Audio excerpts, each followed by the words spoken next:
investing is actually backing people who have high integrity, high passion, and high perseverance. If you find a person like that with a great idea, of course, that person is always going to make money for you. And that's the one you should be betting on, right? On the other hand, if you have somebody who's very, who has a great idea and, is very well known, but is very arrogant, is not inclusive, has very little integrity, that person in the long run will not do well. So, it won't be a good investment. So my learning from my explorations and my connecting with people is to really develop a skill set where you can understand the person on the other side of the table and make your investment decisions based on that. Өнөөдрийн подкастыг үргэлжлүүлэн үзэхээс өмнө би таныг манай багийн гишүүн болохыг урьж байна. Юу хийх вэ гэхээр манай YouTube сувгт subscribe дараарай. Ингэснээр та бидний бэлтгэж байгаа мэдээллүүдийг авахын хажуугаар таны амьдралын хэм маягт шаардлагатай өөрчлөлтүүдийг бид өгөх тэр хэмжээний мэдээллийг өгөх болно. Тэгээд комент бичгээ бити мартаарай. Учир нь манай багийнхан бид бүгдийг нь уншиж үзээд санаа сэтгэлийг чинь авдаг гэсэн үг. Тэгэхээр өөрт авсан мэдээлэлээ өөртөө үлдэхгүйгээр бусдтайгаа бас share хийгээрэй. За ингээ үргэлжлүүлээд ярьцлага үзье.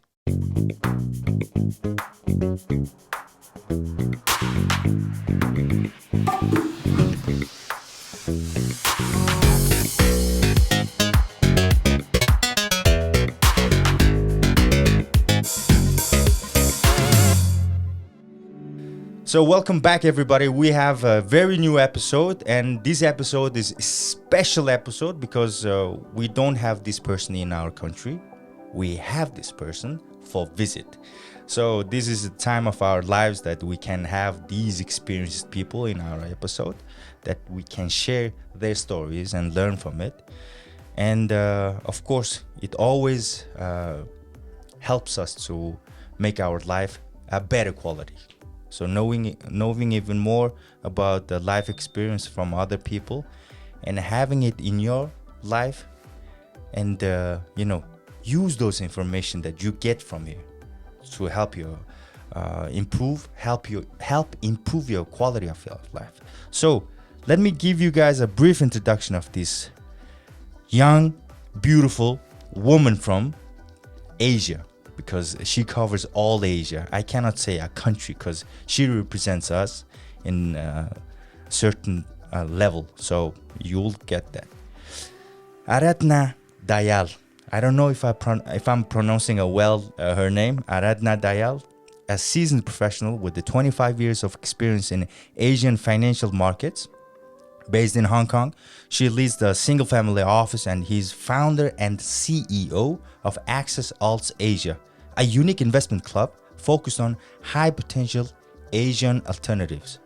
So, she has trailblazing career, being among the first to invest Asian alternative funds. She played a pivotal role in shaping the industry, from establishing a platform for emerging Asian funds to organizing landmark events like the China Global Hedge Fund Summit back in the days, like 10 years ago, 2013. Access Alts Asia, boasting representative asset value of $2 trillion, specializes in Asian alternatives from hedge funds to private equity and venture capital. They're at the forefront of this space. The club fosters exclusive connections through the members, meets facilitating valuable interactions among the allocations, managers, and asset owners. Well, this is the professional side of her, but there's a personal side of her that can share many, many experiences with us, and crucial for those who living in this era. We're facing civilization disease as we urbanize it as much as we could last 30 years. So she's gonna bring us very beautiful information that will be useful and lots of tips. So first of all, this is my honor to have you here, and glad that we could have met and given me this opportunity to ask questions freely and have those responses from you. I'm equally delighted to be here. Thank you. Let's dive into it.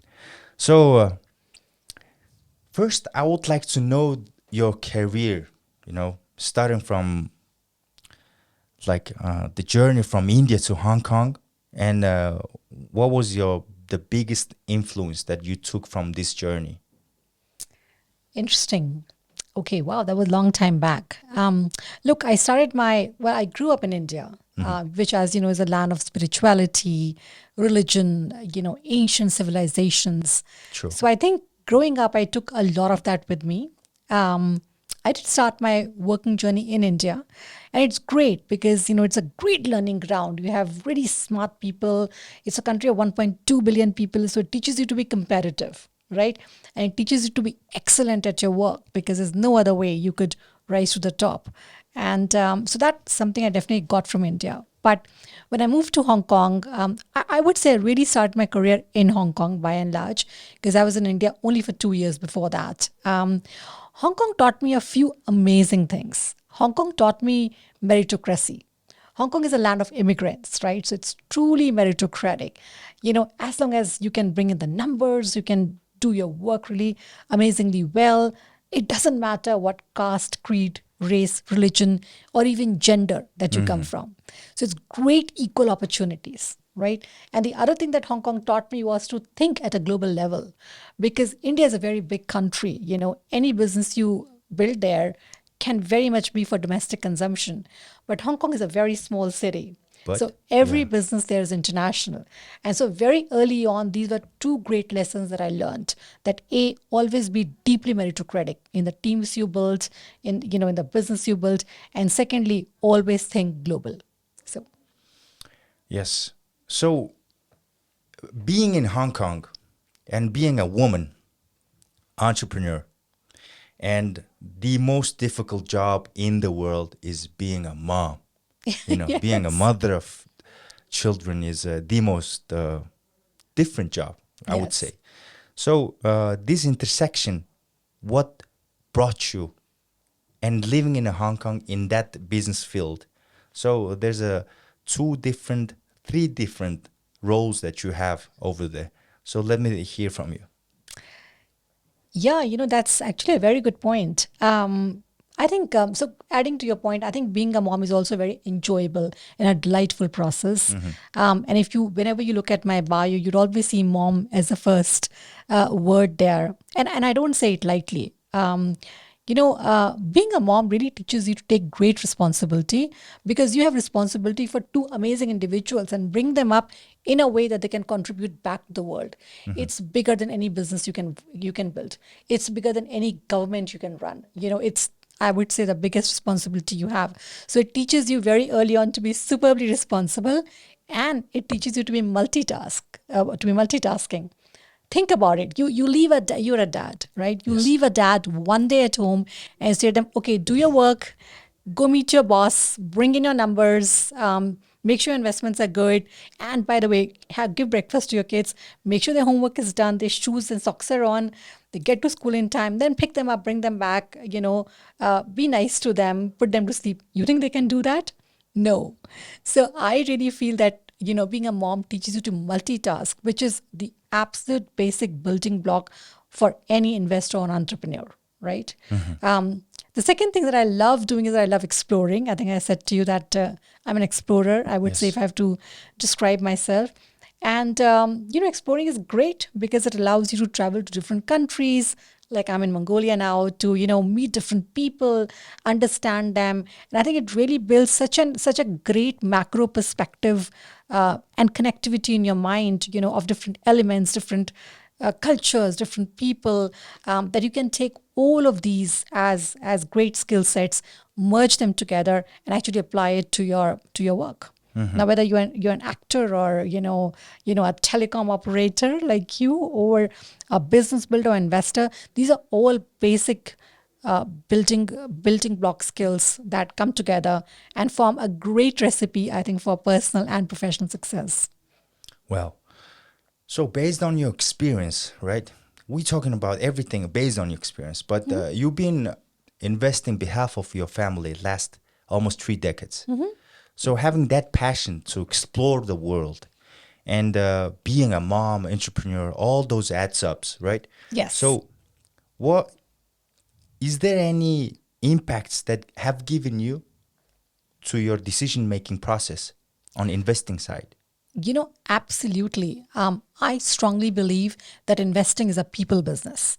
a lot of people think that it's a numbers business. It's a business. It's purely based on the idea and the concept, but that's not true at all. Investing is actually backing people who have high integrity, high passion, and high perseverance. If you find a person like that with a great idea, of course, that person is always going to make money for you. And that's the one you should be betting on, right? On the other hand, if you have somebody who's who has a great idea and, is very well known, but is very arrogant, is not inclusive, has very little integrity, that person in the long run will not do well. So, it won't be a good investment. So, my learning from my explorations and my connecting with people is to really develop a skill set where you can understand the person on the other side of the table and make your investment decisions based on that. Wow. Just now, while you were explaining that, just some memories comes into my mind. 5 years ago, there was a SoftBank owner, Masa-san. There was an interview from Bloomberg. And then he's just said something about one of his investment that skyrocketed like 4,500% of benefit that he took it from that Alibaba investment. And then he was telling Jack Ma had no business plan at all. That's right. What he had was very wrong. But he invested in his person, in his personality, right? So there were nothing that can back up that papers that he had or plans that he was telling. Yep. But he saw that eyes that Jack Ma had. Yep. There was lights on it. Yes. On them, he says. Yes. And he invested in person. But look at him. He took like 4,500% of increase. That's right. On the revenue. Very true. Yeah. Very true. So that's very impressive to know and let it to know Mongolia. Because by the time what we understand as an investor is all about numbers. Yes, correct. They want to invest something and they want to increase that amount of money he invested, and return on investment is just money. Yeah. But you invest on person. Yes. That's really good to know. Please take notes. Well, it's done pretty okay for me, so I'm presuming it's a valid thesis. Yep. So, could you share more about your motivation behind creating the investment club? I just wanted to close this subject with what motivates you to invest in people, right? So you've been doing it a pretty long time. So just to close this phase of your life with the conclusion, everything. So what's the motivating factor that leads you to do so? Yeah, well, it's also all about connecting with people and understanding the perspectives. I think about 8 to 10 years back, I could already see that while the US and to some extent the Middle East was very advanced in terms of their development, Asia was very, very far behind, but catching up very quickly. And I could see that the tech revolution that was happening, the digitalization that was happening, that was at that point happening in the US, would come to Asia very quickly, let's say to China or to India, and it had the potential to change the lives of billions of people. Right? Because think about it. Yep. In Asia, we have 1 billion plus people in China, 1 billion plus in India, and then 1 billion sort of, around the rest of Asia as well. So 3 billion people, that's almost 50% of the world's population. Their lives are going to change because of, digital banking, mobility, e-wallets, e-payments, financing, you name it. Every aspect of their lives was going to change. And think of the potential these countries held when these 2 billion plus people started adapting technology. So I could see that there was very, very high potential in Asia. But what I understood was that because of my travels and meeting people was that Asia lacked capital. It lacked a little bit of talent at that point, and it lacked a little bit of technology as well. So my idea with building Access All Asia was to really bring all of these three elements to Asia as Asia made its progress through a highly digitalized space. And I think I was proved quite right. That's exactly what happened. You've seen that, both China and India have become pretty much superpowers, right? Yes. And are seen to be, I mean, people are saying that India is going to have the largest GDP in the world, even ahead of US in the next 30 years. So, Access Asia, my platform, was really built as a networking platform that could bring global investors, global technologists, and global capital owners to come to Asia and invest in these high growth opportunities. Hey, podcast-ын таалагдж байна уу? Үргэлжлүүлээд бүр илүү ихийг сонсохыг хүсэж байгаа бол биднийг дэмжээрэй. Бид Хандивын наастай болсон байна. Тайлбар хэсэгт нь оруулсан байгаа. Эсвэл энийг хардаа. Баярлаа. Just before move on from this subject, I would like to know something else from you because as an investor, intel is very, very crucial for you guys to know the market from the full perspective, wide range of information that you could collect. It's better to invest in. So now in the world, there's happening major happenings. Let me explain it a little bit more. There's a war going on. Yes. And there's a trade war going on between China and USA. And India is I think the most impactful player in all Asia, including Europe and America. And you see, you wanted to invest in Asian multicultural side, but from global perspective, right? So how you see next 5 to 10 years after all these impactful events such as war, Ukraine and Russia, and trade war going on with the China and USA. So is there positive sides are more or negative sides are more? I just wanted to know from your financial perspective and forecast that you have done on this subject. You know, I feel like every change gives rise to a new form, a new order. Yeah. And I feel like out of all of this chaos, we're going to come out with a new world order. And that's not necessarily a bad thing. If you look at the history, when the world wars happened or big famines happened or the Great Depression happened, out of all of those came out a new world order.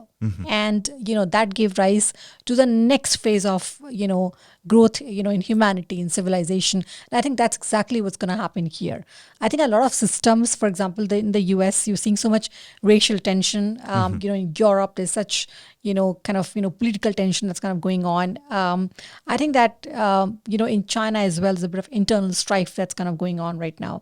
I feel like the old world order needs to give way to a new world order where you are going to see the emergence of these new superpowers. I think India is definitely going to be one. I think Middle East is going to be a real surprise package. My club has a very strong cohort in Dubai, and I've seen the kind of emphasis that the government is putting there in terms of creating digital nomads, attracting great new talent, even having a space program, adopting technology very, very fast. So I think countries like Southeast Asia, India, the Middle East are going to be a surprise new package that will not only bring about a new political harmony, but they're also going to lead on the economic front. And so these are areas we should be investing in. Having said that, I'm not saying that countries like China and USA are going to go away. I think China has a very smart leadership, and they are going to resolve whatever issues they have and come back strong. But it's going to take them some time, right? And the US really needs to fix a lot of its issues. I'll give you a personal example. I was just in New York, and the amount of displaced people you see there, the amount of I'm talking about many of them are mostly they're colored people of color, right? You see them in subways, you kind of see them, just on the roads. There's so much mental illness there. And I'm absolutely amazed that a country of that stature does not take care of its own minorities. So there's a big systemic issue that they need to resolve as well. But on the other hand, they're also very strong in AI and technology, and Silicon Valley continues to make great strides. So I'm not ruling out them being a part of the new world order, but certainly there will be a shift in power.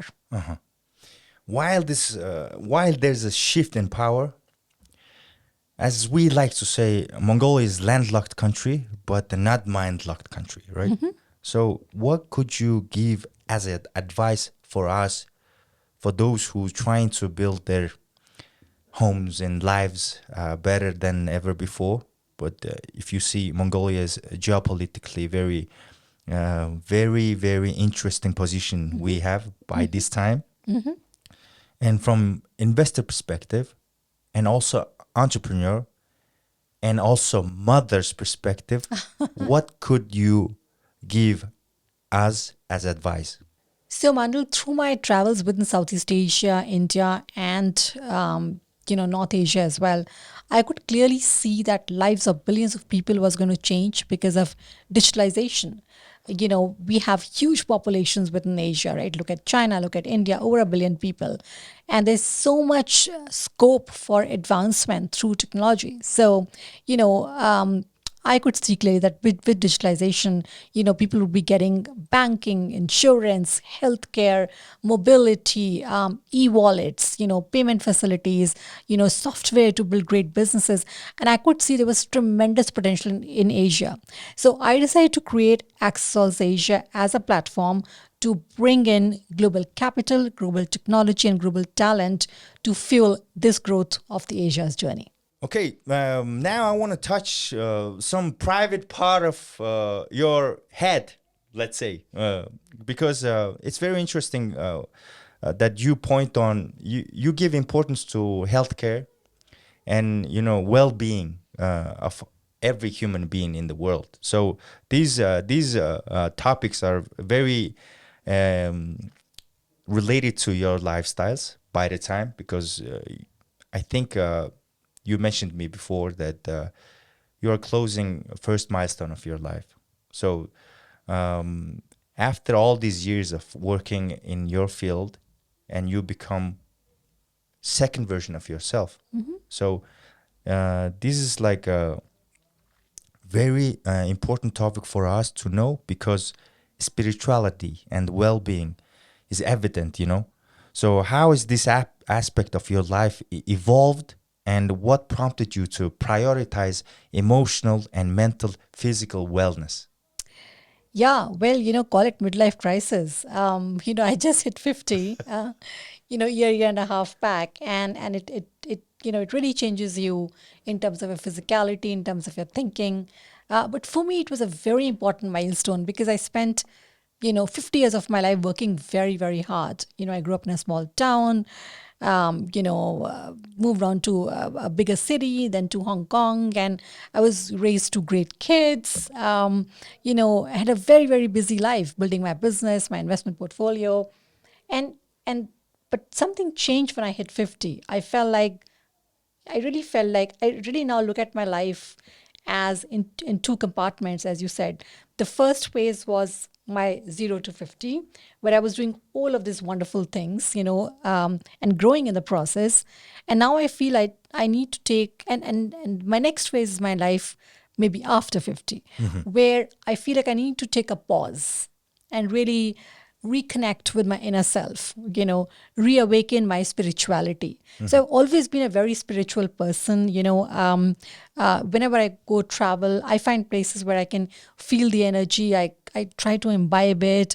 I usually do yoga. So a great example is that I was in Stonehenge. I was at Stonehenge a few years back in the UK with my kids. And I felt such deep spiritual energy in the area that I just did yoga for like an hour there. And so always spiritual person, but I guess in that mad rush of life, I didn't have the chance to really connect with that side of myself. So I feel that now is that time where I could take a pause, reawaken my spiritual side and really kind of understand, what the next phase of my life is going to be. And I feel that it's also very important, especially as a woman, because, you're going through menopause, you're going through a change in your physicality as well. It's very important to take care of yourself physically as well, and to take a moment to understand what your body is saying. So as I was saying to you earlier, I deeply believe that we as human beings exist on 3 planes. We exist on a physical plane, we exist on an emotional plane, and then we exist on a spiritual plane. So this is that point in my life, and I need to, and all of these 3 are interlinked actually. So now is the time when I want to connect all 3 of them and move towards a very holistic well-being, which, whereby I have a happy spiritual space, I have a happy mental, emotional space, and because of that, my body feels happy and well as well. So I just want to have a small tip from you related to this spirituality. when there's a people who's non-believer of any religion, it's really hard to understand spirituality, because I think it's a topic close to religious people, but everyone's lives is similar. When you go through these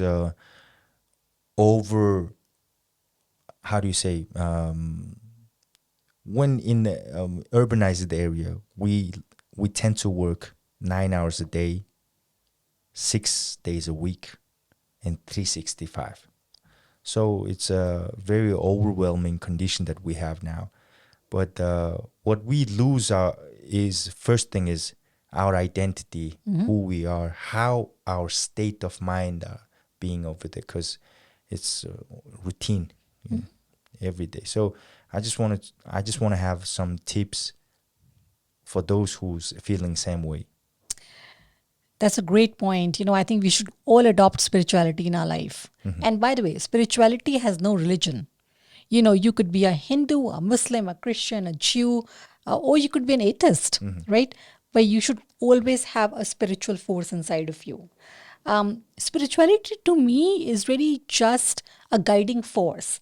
Now, I think of it that as a guiding force that guides me from above, someone who's created this beautiful nature and, our bodies, which are better than any computer, right? Somebody's created us, right? So you have to believe in something, or it could just be your own inner force, that inspires you, that guides you, that challenges you sometimes, when you're doing not quite the right thing, and that helps you overcome your own challenges. So spirituality for me is a lot about connecting with your inner self and connecting that energy with some kind of a guiding force that you have in life.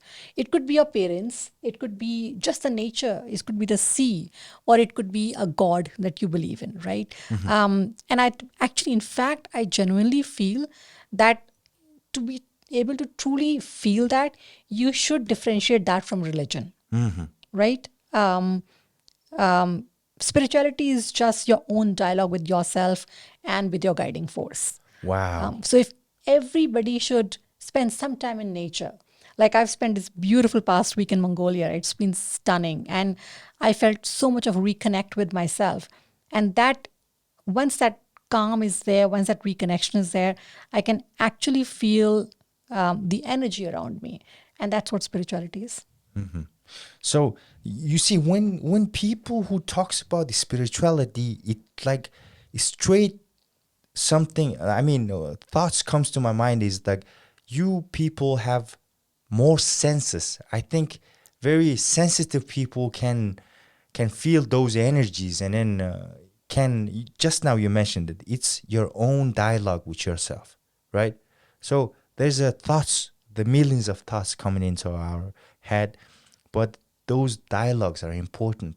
Sometimes we think and we talk to ourselves, right? Yeah. So these are stuff that all these people who talks about spirituality mentions. So just now you came to Mongolia, and then you passed through Mongolian countryside. The nature gives you this allowance to talk to yourself, right? Yes. So give us some taste of it. About Mongolia and my travels. Yes, and relating to your emotional spirituality, yeah. Yeah.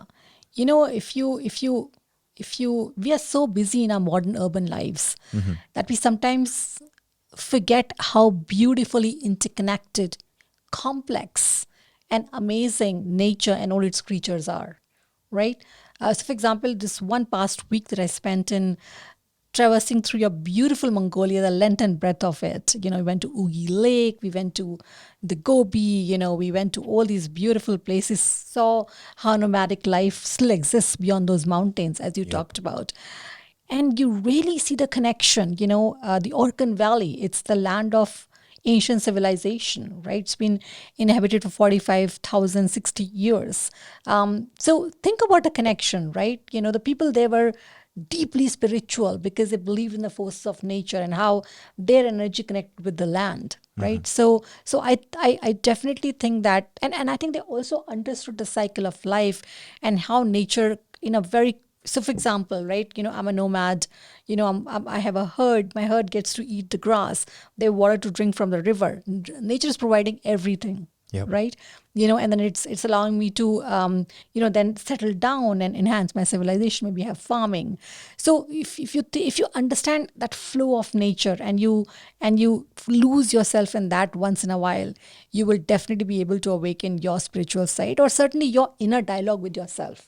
Right, and that's why you had shamanism and such amazing concepts here in Mongolia, because Mongolian people are very connected to the land, to nature. Yes.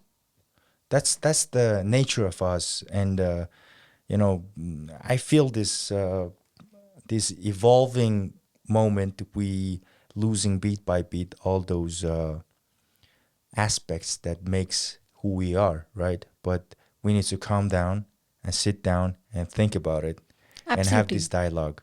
In fact, you asked me for advice for the young people. I would Yes. say all young people here in Mongolia should take, a few times a week or so out from their busy lives and actually go experience a country life.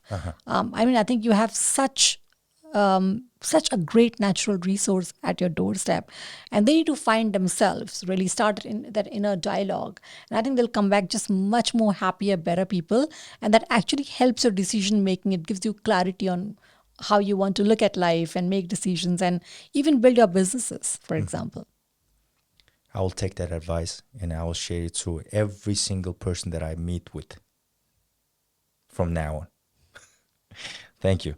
And just a few moments ago, you mentioned that there's a shift going on. The first 50 years, you spent your life in a business world, and now there's a second innings. It's just started. Can you elaborate on that, prompted this shift, and what is your current focus? So everyone will have this shift. Yep. And during that time, if we just recall this conversation, we could have this advice. And what you focusing on, and how you gonna defeat those challenges that comes to your way. I would say that the biggest shift that has happened with me is that my priorities have changed. In my first 50 years, my priorities were to be more and more successful, to raise great children, right? To start different things, to travel so much more, right? My priorities have now changed, from wanting to be excellent always, I just want to be good, right? From wanting to accumulate, I want to distribute, right? From wanting to learn a lot more, I want to mentor, right? So I think that's how my priorities personally have changed. And you're right, everybody has that phase in their life. And as you were speaking earlier, in fact, I feel that because life for you guys, you young people today, is probably not as tough as it was for us probably earlier, because the world just is a more, connected and evolved and Yes. comfortable place, right? Everybody should adopt this idea of being good along with excellent, of giving back, of mentoring, of creating a tribe of the next generation of amazing people behind you, right? You guys can start much earlier. I'm starting at 50, but I see people like you are already so capable. You're talking about spirituality. So my one advice is that what I'm feeling at 50, I think people should feel at 35, 40, because you guys are so much more capable. Hey, подкастын таалагдж байна уу? Үргэлжлүүлээд бүр илүү ихийг сонсохыг хүсэж байгаа бол биднийг дэмжээрэй. Бид Хандивын наастай болсон байна. Тайлбар хэсэгт нь оруулсан байгаа. Эсвэл энийг хардаа. Баярлаа. You just point on some the way of living. I would say lifestyle. That's the word. That's the term that we always use. It's related to philanthropy. It's give and take, right? So if you take something, you gotta give it back. Yep. So these the way of thinking or way of living. I wanted to hear from you for those who don't know yet how important it is, because now we are struggling to just survive and then live. I don't know how to say that exactly, but we wanted to survive and make our lives comfortable. Yes. But only that term with thinking and planning. but there's a beyond that. Philanthropy is often confused with giving away a lot of money. I have to be a Bill Gates in order to give away half my fortune. And that's how I'm philanthropic. But that's actually not true. Some of the best philanthropy is done with your time, with your heart, with your resources, with just a few kind words, right? And all of us can afford that. We don't have to be Bill Gates for that. In fact, what I can tell you from personal experience, both my children, I have a son who's 24, and I have a daughter who's 20, who you met today. Yes. Both of them, because it's a family tradition for us, started their own aid. I won't call them charities, but I would call them aid organizations, focused on empowering migrant and minority communities in Hong Kong. They were 10 and 8, respectively. They didn't have any money. I didn't give them any money, right? But what they realized, they had the empathy. That's how I think I'd raised them. They had the empathy to understand that, beneath all the glitz and glamour and billions in Hong Kong, there is this amazing working class, ethnic, minority, and migrants community which gets left behind, right? Which looks like them, us as well, because we are migrants also in Hong Kong, right? And so they took it upon themselves to train these kids and eventually adults in a few areas, language, career counseling, sports, because they felt on a sports field, you're all equal. It doesn't matter if you are white, black, yellow, right? Exactly. And then eventually my daughter started an aid organization that taught the minorities digital skills. And you see, it costed nothing. I see charities, around me raising millions of dollars. I don't know for what. It doesn't take millions of dollars to uplift 15, 20 people. It takes time and thought and effort. So my advice to everybody is to say, seeing my children do that work, and they've impacted about 5,000 people so far with very little, it's self-funded by us, with very little money raising, is that all you need to do is to look around you and see what touches your heart and where you want to give back, and just take 2 people to mentor and help them out. And all of us can do that, just giving our time, our energy, and our thought towards it. So everybody should start their philanthropic journey early, and all parents should teach their children, in fact, require them to think of something at the age of 8 to 10, however small they're doing it, right? Somebody could be good at music. They could just take a few guitar lessons at home. But do you know how it changes the life of the person on the other side? He could be coming from the wrong side of the tracks. He's never sat in a nice home. Nobody's given any attention to him, and nobody's taught him how to play a guitar. His life could change just with those few hours of encouragement. So, while I was reading your stories and background informations, and there was a very good point that you have made. When some door closes, there's another huge door opens up. So, with that said, people's self-growth happens after they gone through painful moment of lives, right? So, everything has its own time. Likewise, earth has its seasons, right? There's a pain comes and goes. If there's a white, there's a black, and everything have these cycles. So to point on that, please give us why you think that's very important and spreads this information to the world. It's the wisdom that I've gotten at the age of 40. I wish I knew it earlier, but then I think it comes with age. When we're young, when we have a first heartbreak, you go through your first, you go through your first, depression in terms of jobs, right? You think the world is ending, right? You feel like, my God, there's no future left for me. But do you know what I've realized? From every trial and tribulation that I went through, I came out stronger. It made me a better person. What you need to have inside you is a resilience to say, okay, I'm going to make it. You can't sit at home and start crying and say, oh my God, my life is destroyed. You may feel like doing it, and do it for sure. Like, even I close my door and I cry deeply and throw a few plates and all for like half a day. And then I get up. I make myself get up and I say, okay, I'm going to run okay, what else do I need to come out of it? So I'll work very hard to build that skill, and I'll get up and I'll go out and try again. So I think, and truly, I think that divine force, that your spiritual guidance, whatever you may want to call it, your creator has a plan for you. He's putting you through that closed door because he or she wants to, it's a liberalized word, wants to open a much bigger and better door for you. And I've experienced that in personal life, and I've said that to my children too, actually, that whenever you go through a setback in life, remember that it is because something amazing is awaiting you at the next turn. So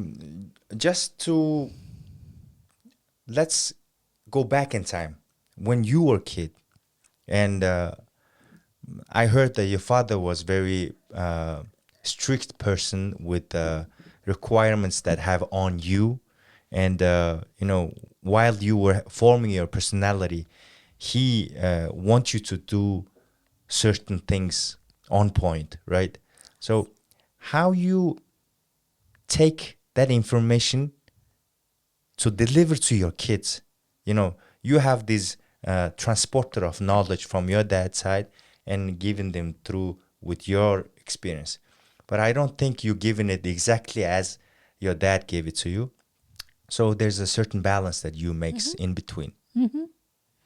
So, I'll give you a bit of our family history. My grandfather was an amazingly spiritual man himself, and a very wise man, and a very, very philanthropic man as well. At the age of about 35 or so, he had an epiphany, or so we hear, that he could only eat 3 meals a day, right? And so he said everything else that God has given him, because he came from a very large landowning family, so they were very wealthy. But he basically decided that from that point on, that everything else extra that he had was to do unto others, right? And actually, I really believe in that philosophy. I have seen it, through my club. I have met and been friends with so many extremely wealthy families around the world. And I always see the families that share and give back and mentor and help uplift everybody else stay comfortable for a much longer time. But if you don't, the universe takes it back from you and equalizes it. The universe really has a way of equalizing things, right? So he genuinely believed in giving back. And I think that philosophy, so he spent a lot of his life then uplifting the lives of the 200 or so 2 villages that he kind of owned, the people there. And my father, who was very much his replica, had a similar philosophy.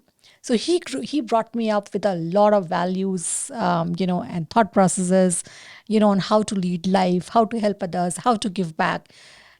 I wouldn't say he was a very strict man, but he was a very principled man. Yes. who expected excellence from me in everything, right? So yeah, my growing up years were a little tough. I wasn't allowed to go to girly parties and sleepovers, and I wouldn't say I was not allowed. I don't think I had the inclination to, because instead he took me on long walks and explained to me the meaning of life, of spirituality, of what according to him is religion. He said religion is not about going to the temple and praying 5 times. It's about helping others and how you live your life. That's godliness. So he passed on a lot of those values to me, and that really formed a lot of my character, I would say.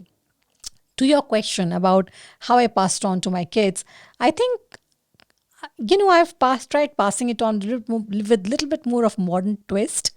I think in my time, I've passed on the same values to them, but I've given them a lot more choice in terms of what they want to really do with their lives and how they want to express and take those values forward.